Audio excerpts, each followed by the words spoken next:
Hey guys, we're going to go over the 1920s.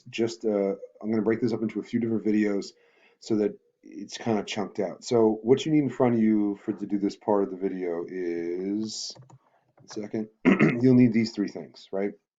You'll need 1920s video guide posted on Canvas. You'll need the return to normalcy speech analysis sheet posted to Canvas, and the 1920s key legislation chart. All right, let's start. Let's start talking about the 1920s. So the 1920s has this kind of iconic, romanticized view in American history. We think of women dressed like this as flappers walking down the street. We think of the Roaring Twenties because of industry and cars and all these new products. But the reality is this, right? The reality is this that the 20s has those elements, but there's also some other things that we need to understand that happened during this time period. All right, so go ahead and watch the video that is posted on Canvas for you. Use the video guide. All right, so if you want to pause this video, go ahead and do that. I'll rejoin you in a second after you've watched the video. They're fill in the blank, so it should be relatively quick and easy to do. Just make sure you're paying attention. All right, cool. Go watch the video, and we'll be right back. All right, so hopefully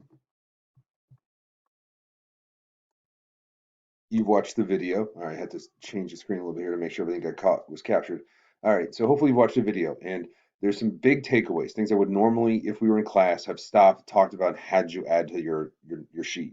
But I want to do that with you right now this way. All right, in terms of economics, the 1920s is a booming time, right? The 1920s. Big takeaway, and we'll get more into this later, is that essentially the government stance on business and the economy is laissez-faire or hands off.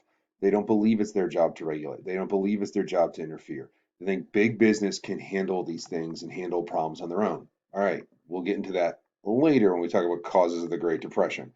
All right, the other big takeaway is that we will begin to see the third industrial revolution. The first one was we saw things like the Lowell girls and the mills and things like that.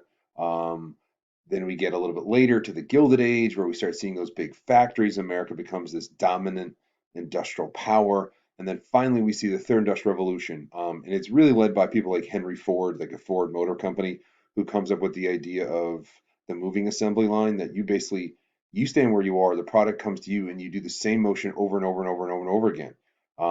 Why is that important? Because it speeds up the process and you develop a very specific skill set. As the video talked about it, it was so effective that it brought the average cost of the Ford car down from roughly $900 to about $300.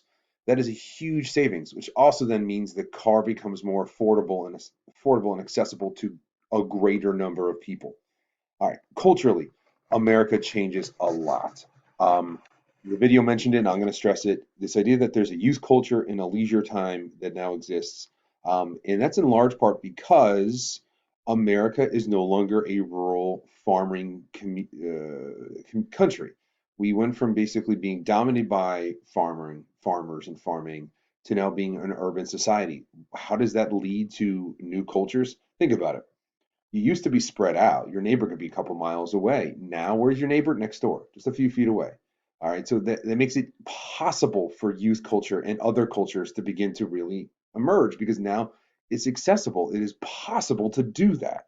All right, the other thing that comes out of this is all that the labor fight of the World War One and the movement of unions to gain, that kind of 8 hours for work, 8 hours for sleeping, 8 hours for whatever I want, that like I don't have to work 6 days a week for 14 hours a day.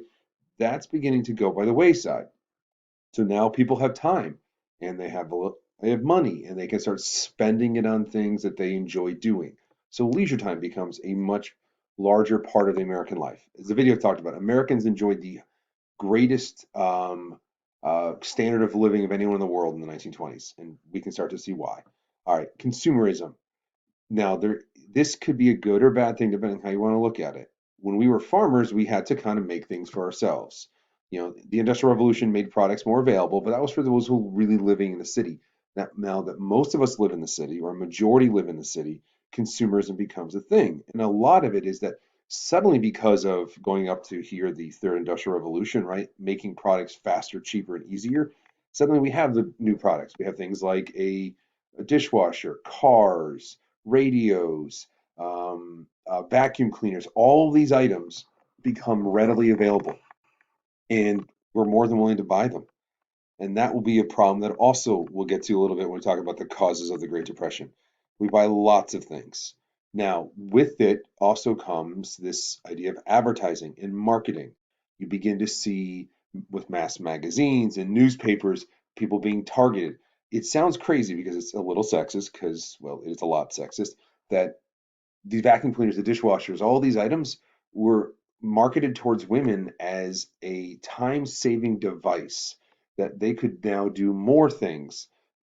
The reason it's kind of sexist is because the expectation is women would have to do those things anyway. Yeah, all right.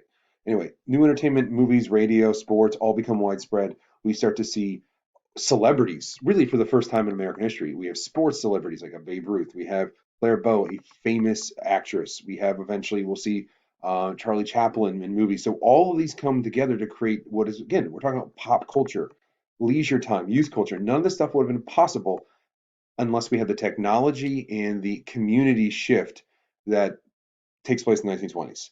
And then the last thing under culture I just want to touch on really quickly is the Harlem Renaissance.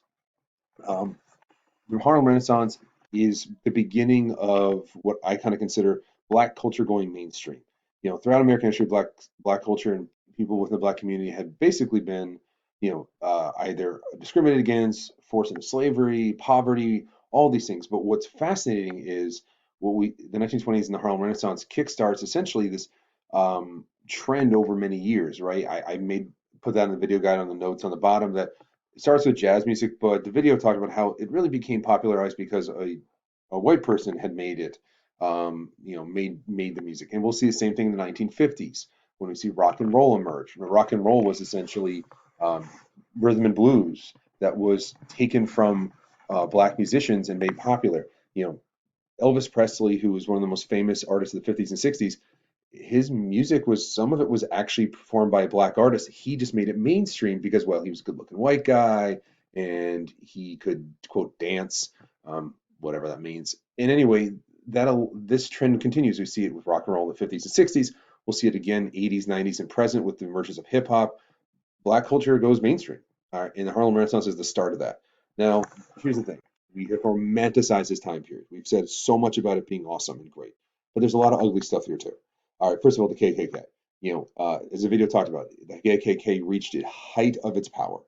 Um, roughly, 3% of the country's population would have been members of the KKK. Those are members. Then there's all the people who probably have the same thoughts who weren't members.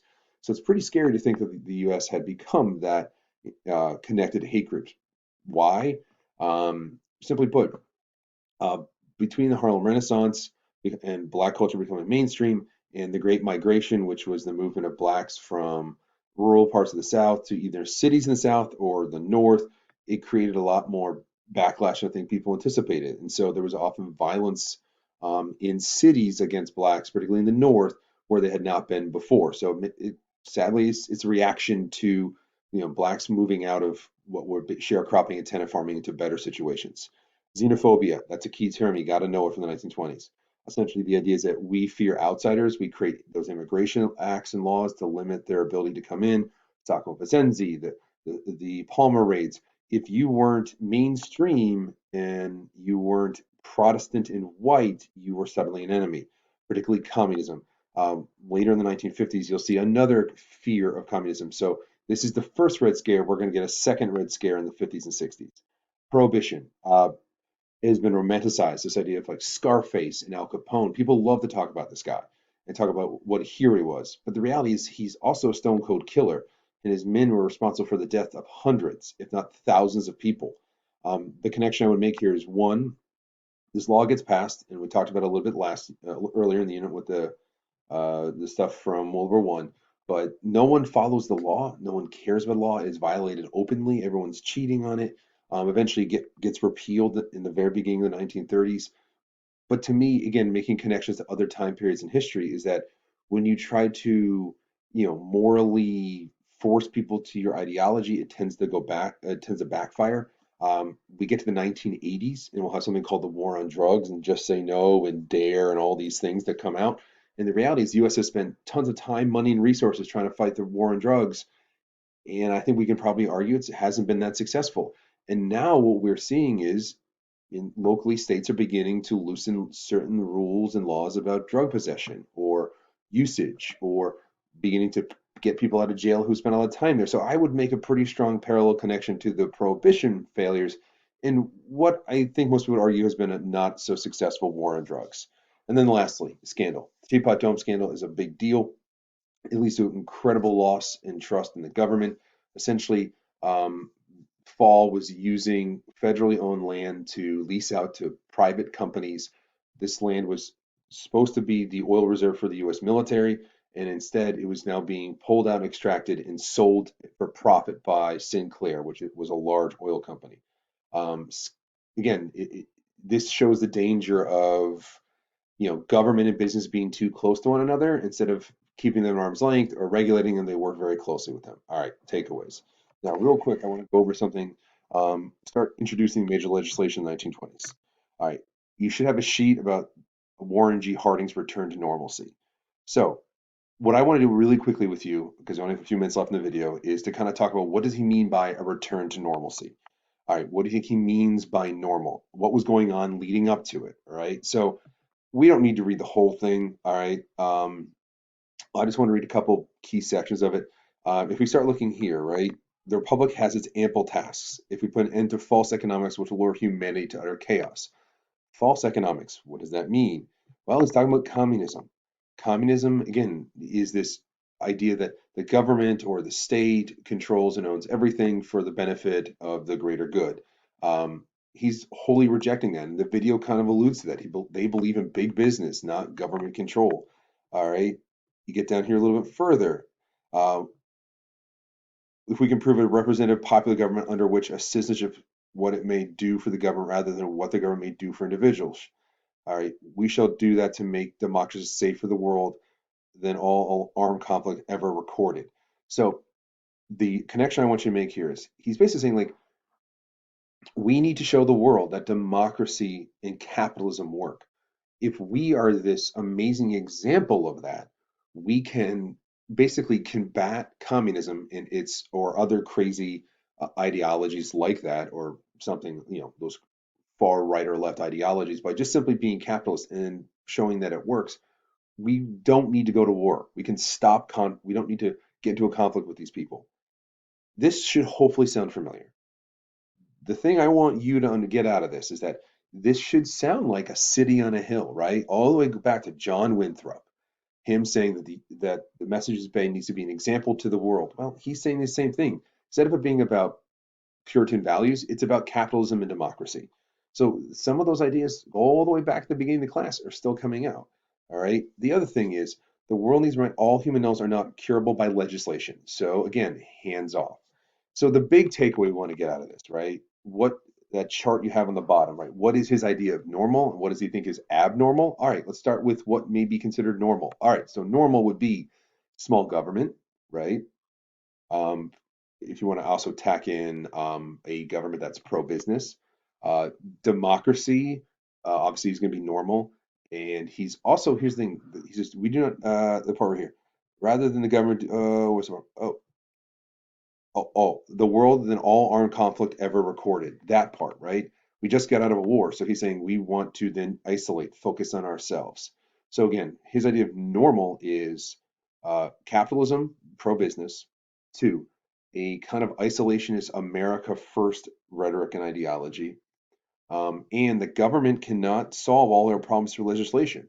So that's what he thinks is normal. So what's abnormal? Well, think about what was going on in the decades leading up. Let's see, progressive movement, big, huge legislation changing the nature of our government and country. Rejecting that entirely. Two, World War One, America emerging from its isolationist policy to suddenly be a major player. Remember, Wilson wanted us to be heavily involved with the League of Nations. Warren G. Harding saying, no, I don't want any part of that. All right. So he's basically saying the 2 or 3 decades before were wrong. We don't need to do that. We want to move forward. So what this represents is that we had a time of reform and change and progress. Well, reform and change. Um, there's going to be now a conservative backlash where we do kind of the opposite stuff. All right, so go ahead and get to the next video because now we're going to start talking about legislation.